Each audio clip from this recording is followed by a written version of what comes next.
السلام علیکم دوستو، میں سید احمد جلال ٹریول ڈوز کے ایک نئے ایپیسوڈ کے ساتھ اور کافی دنوں کے وقفے کے بعد دوبارہ سے آپ کی خدمت میں حاضر ہوں۔ آج کے پروگرام میں بہت ساری اگرچہ خبریں ہیں، لیکن میں فوکس کروں گا کچھ خاص خبروں پہ جن کا تعلق آج کی ڈیٹ سے ہی ہے۔ تو آئیے آج کے پروگرام کا آغاز کرتے ہیں۔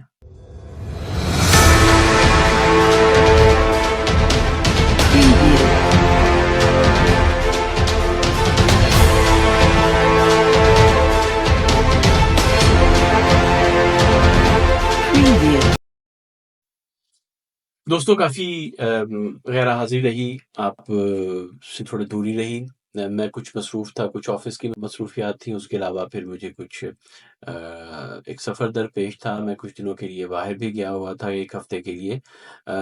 اس کے بارے میں جارجیا کا جو وزٹ میں نے کیا ہے اس کے بارے میں ویلاگس بہت جلد اگلے ہفتے میں ہی آپ کی خدمت میں پیش کروں گا، آپ کے ساتھ شیئر کروں گا وہ تمام معلومات، وہ تمام سفر جو میں نے اس دوران میں کیا ہے۔ لیکن آج کا پروگرام ہم کرتے ہیں بنگلہ دیش اور بنگلہ دیش کی عوام کے نام۔ بہت اہم ڈیولپمنٹس ہوئی ہیں بنگلہ دیش کے اندر آج، جو 5 اگست 2024 کو۔ دوستو یہ کیوں ضروری ہے کہ اس کے بارے میں بات کی جائے؟ بنگلہ دیش میں جو کچھ ہوا، جیسے حسینہ واجد جو وہاں پہ 15 سال سے پرائم منسٹر تھی، ان کو ملک چھوڑ کر ابھی دوپہر تک تو لگ رہا تھا کہ شاید وہ کسی بھی قیمت پر اقتدار سے علیحدہ نہیں ہوں گی، لیکن پھر فوری طور پر نہ صرف یہ کہ وہ اقتدار سے علیحدہ ہو گئی، بلکہ وہ ملک چھوڑ کر ایک طرح سے فرار ہو گئی وہاں سے، اور انڈیا چلی گئی، دہلی میں۔ سب سے پہلے تو آپ کو یہ سمجھتا ہوگا کہ جو 15 سال کا اقتدار تھا حسینہ واجد کا، جو تقریباً 2009 سے سٹارٹ ہوتا ہے، اور اب یہ تیسری ٹرم کے لیے انہوں نے خود کو منتخب کروایا تھا، یا خود یا وزیر اعظم تھی وہ تیسری ٹرم کے لیے۔ تو ان ساری باتوں سے سب سے پہلے تو ایک سبق ملتا ہے کہ کوئی بھی آئرن لیڈی یا آئرن مین نہیں ہوتا۔ اگر کوئی طاقت ہے تو وہ صرف طاقت کا سرچشمہ ہے تو وہ صرف اور صرف عوام ہے۔ بنگلہ دیشی عوام کو اسلام کے انہوں نے بڑی جرت کے ساتھ، بڑی ہمت کے ساتھ، بڑی جواں مردی کے ساتھ ان تمام ایٹراسٹیز کا مقابلہ کیا، اس تمام اسٹیٹ پرزیکیوشن کا سامنا کیا، جانیں قربان کی۔ تقریباً 300 سے زیادہ افراد اس سارے ایپیسوڈ میں، یہ سارا جو پروٹیسٹ چل رہے تھے اس کے دوران میں شہید ہو گئے۔ میں ان کو شہید ہی کہوں گا، کیونکہ اپنے حقوق کی لڑائی کے لیے، اپنی آزادی کے لیے جو بھی قوم کھڑی ہوتی ہے، جو بھی عوام اپنی جانوں کا نذرانہ پیش کرتے ہیں، وہ یقیناً شہید ہے۔ شہید صرف وہ نہیں ہے جو بارڈر پر ایک کھڑا فوجی ہے، بلکہ وہ تمام عوام جو اپنے حقوق کے تحفظ کے لیے، اپنی نسلوں کی بقا کے لیے کھڑے ہوتے ہیں اور اپنی جانوں کا نذرانہ پیش کرتے ہیں، وہ سب شہید ہیں۔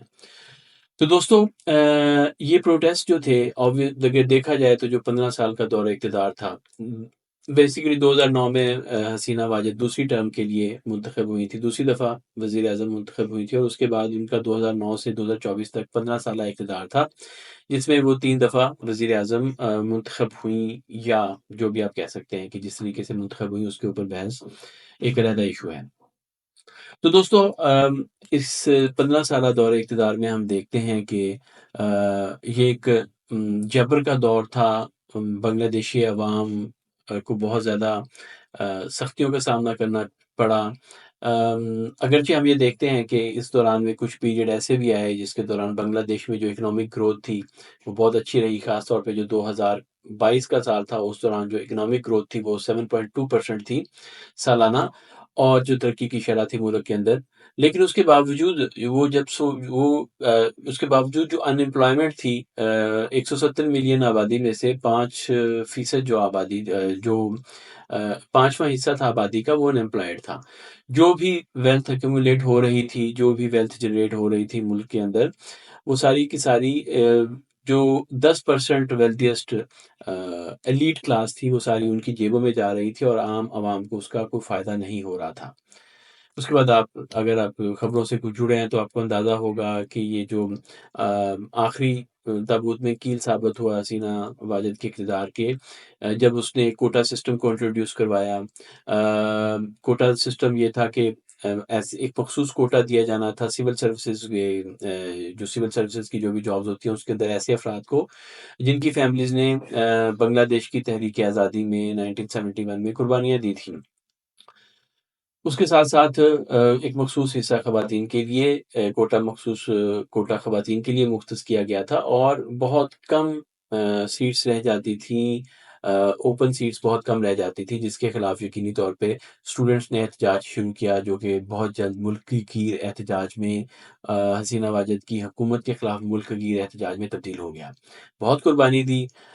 بڑا افسوسناک ہے کہ بنگلہ دیش کی جو ادارے تھے قانون نافذ کرنے والے، انہوں نے اندھا دھند طاقت کا استعمال کیا بنگلہ دیشی عوام کے اوپر، اپنے ہی عوام کے اوپر، ان پروٹیسٹ کو ختم کرنے کی کوشش کی، جس کو ہم دوسرے لفظوں میں آہنی ہاتھ کہتے ہیں۔ کوئی بھی آہنی ہاتھ یا آئرن ہینڈ نہیں ہوتا، لیکن یہ تھا کہ یہ سارے ٹیکٹکس ناکام گئے اور بالآخر حسینہ واجد کو ملک چھوڑ کر فرار ہونا پڑا۔ دوستوں، مجھے یہ سمجھ نہیں آتی کہ جب ہم اقتدار میں ہوتے ہیں، یا جو لوگ اقتدار میں جب آتے ہیں، تو وہ کیوں عوام سے کٹ جاتے ہیں، وہ کیوں عوام کی امنگوں کو صحیح طرح سے سمجھ نہیں پاتے۔ بنیادی طور پر یہ نہیں ہوتا کہ وہ عوام کی امنگوں سے کٹ جاتے ہیں، عوام کی بنیادی طور پہ وہ کبھی بھی ایسے افراد، ایسے ایلیٹ کلاس، ایسے لوگ جو حکومت کو اپنا حق سمجھتے ہیں، حکومت کرنے کو اپنا حق سمجھتے ہیں، وہ کبھی بھی عوام سے جڑے نہیں ہوتے۔ وہ صرف عوام کی امنگوں اور خواہشوں کے نام پر ان کو خواب دکھا کر اقتدار حاصل کرتے ہیں، اور اس کے بعد کبھی بھی وہ عوام کی بہبود کے لیے کام نہیں کرتے۔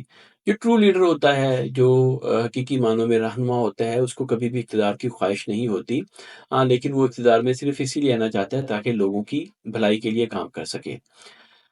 بدقسمتی سے بر صغیر پاک و ہند، بنگلہ دیش، سری لنکا، یہ تھرڈ ورلڈ کنٹریز ایسے ہیں جہاں پہ لیڈرشپ کا بہت شدید قسم کا فقدان ہے، اور اگر خوش قسمتی سے کوئی لیڈر ابھر بھی آتا ہے، تو وہ جو ایلیٹ کلاس جو اسٹیبلشمنٹ کے ساتھ مل کر گزشتہ کئی دہائیوں سے ان ممالک کے وسائل پر قابض ہے، وہ کبھی بھی ان لیڈرز کو صحیح طریقے سے اپنا کام نہیں کرنے دیتی۔ بہرحال واپس آتے ہیں بنگلہ دیش کی طرف۔ پہلی بات تو یہ ہے کہ بنگلہ دیش کے عوام کو سلام ہو کہ انہوں نے بڑی قربانیاں دی ہیں اس 15 سالہ دور میں بھی۔ ان کو بہت زیادہ مشکلات کا سامنا تھا، اس سے پیچھے بھی ہم دیکھتے ہیں جب سے بنگلہ دیش ایسٹ پاکستان سے بنگلہ دیش بنا ہے، ایک آزاد ملک بنا ہے، تب سے ہی بنگلہ دیشی عوام جو ہے وہ مشکلات کا سامنا کر رہے ہیں۔ اس سے پہلے بھی جب بنگلہ دیش پاکستان کا حصہ تھا، تو بنگلہ دیشی عوام کے لیے، بنگالی عوام کے لیے زندگی اتنی آسان نہیں تھی، بہت مشکل تھی۔ یقینی طور پر بہت زیادہ ایٹراسٹیز کی گئیں مغربی پاکستان کی ایلیٹ کلاس کی طرف سے اسٹیبلشمنٹ کے ساتھ مل کر، جس کے نتیجے میں ہمارے بنگالی بھائیوں کو ایک علیحدہ ملک کا مطالبہ کرنا پڑا۔ دوستوں، میں ہمیشہ یہ کہتا ہوں کہ پاکستان جب بنا تھا، تو وہ جو مغربی پاکستان، جس کو آج ہم موجودہ اسلامی جمہوریہ پاکستان کہتے ہیں، یہ یہاں کے لوگوں کا بہت کم حصہ تھا پاکستان بنانے میں۔ پاکستان بنانے میں اگر کسی کا حصہ تھا، تو وہ سب سے پہلے تو بنگالی بھائیوں کا تھا، اور اس کے بعد جو پاکستانی بھارت میں رہ گئے، یو پی سی پی کے، حیدرآباد، دکن کے، یا وہ جو پڑھے لکھے ایجوکیٹڈ کلاس تھی، یہ ان لوگوں کی کوششوں کا ثمر تھا کہ پاکستان دنیا کے نقشے پر ابھرا۔ جب پاکستان آزاد ہو گیا، ایسٹ پاکستان اور ویسٹ پاکستان کی صورت میں ہمیں دو حصوں میں پاکستان ملا، جس کے بیچ میں بھارت تھا، جو کہ پاکستان کا بنیادی طور پہ، جس نے پاکستان کو کبھی تسلیم نہیں کیا ایز اے نیشن۔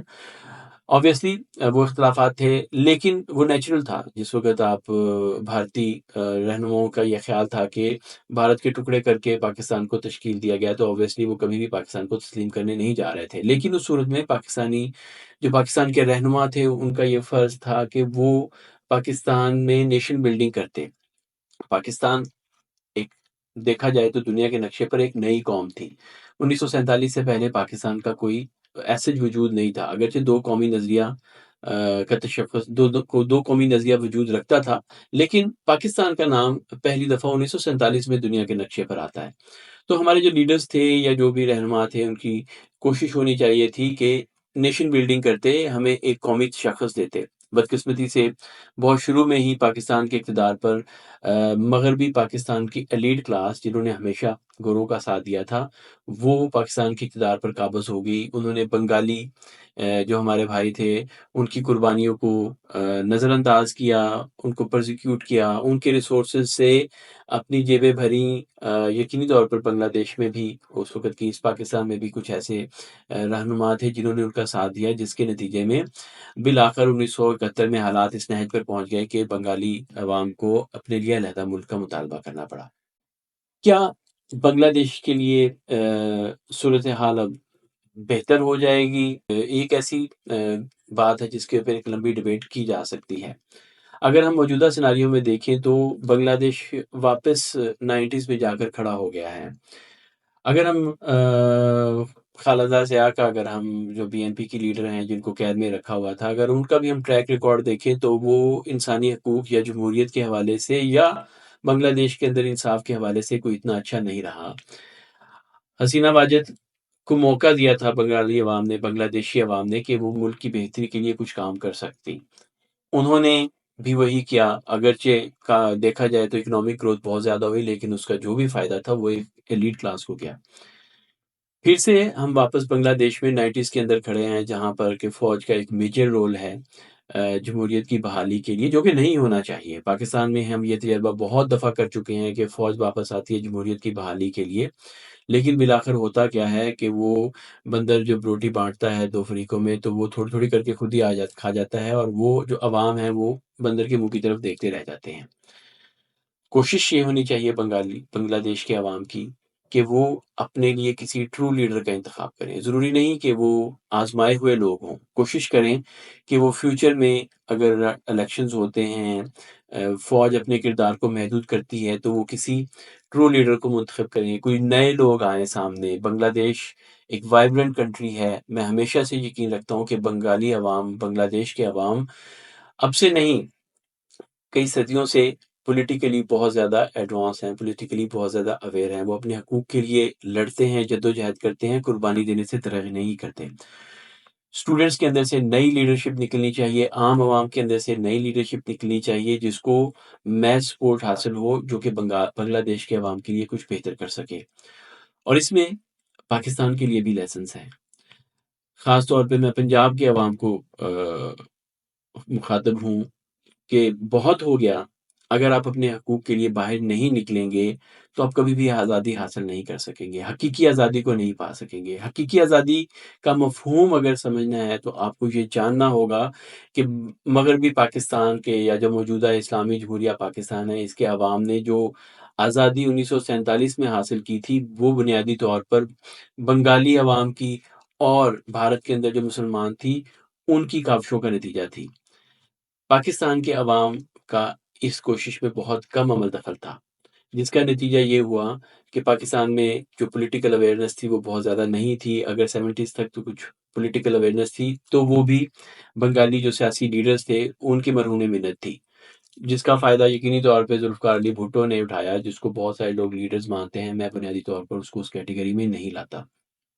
اس نے اس عوامی بیداری کا فائدہ اٹھایا ایک ڈکٹیٹر کے خلاف، جبکہ وہ خود اس ڈکٹیٹر کی کابینہ کا حصہ تھا، اور ایک ڈکٹیٹر کے ساتھ مل کے ہی اس نے بنگال کے عوام کو ان کا بنیادی جمہوری حق دینے سے انکار کیا، جس کے نتیجے میں پاکستان دو لخت ہوا۔ بہرحال یہ ماضی کی بات ہے۔ پاکستان کی آزادی کی، حقیقی آزادی کی جو حقیقی موومنٹ ہے وہ اس وقت پاکستان میں چل رہی ہے۔ آپ کو یہ نہیں دیکھنا کہ مختلف سیاسی جماعتوں کے لیڈرز کیا کہتے ہیں، آپ کو خود سے حق کو پہچاننا ہے۔ آپ بہت اچھی طرح گزشتہ کچھ سالوں میں، اور خاص طور پر گزشتہ 3 سالوں میں، 2.5 سالوں میں، پاکستانی عوام بہت اچھی طرح جان چکی ہے کہ پاکستان کے اندر حقیقی جمہوریت اور حقیقی آزادی کا لمبردار کون ہے۔ تو خدا را گھروں میں مت بیٹھیے، باہر نکلیے، احتجاج کیجیے، پرامن احتجاج کیجیے، اور اپنے حق کو، اپنی آزادی کو حاصل کیجیے۔ بنگلہ دیش کے عوام نے آج جو کیا ہے اس کے اندر پاکستانی عوام کے لیے بہت بڑا لیسن ہے۔ کوشش کریں کہ آپ بھی جلد سے جلد اپنی حقیقی آزادی کو پالیں۔ بنگلہ دیش کے عوام کو میرا سلام، اور پاکستانی عوام کو میری درخواست، خدا را خاموش مت بیٹھیے۔ اپنا بہت خیال رکھیے گا۔ آپ سے اگلے پروگرام میں ملاقات ہوتی ہے۔ آپ سے اجازت چاہتا ہوں۔ اللہ حافظ۔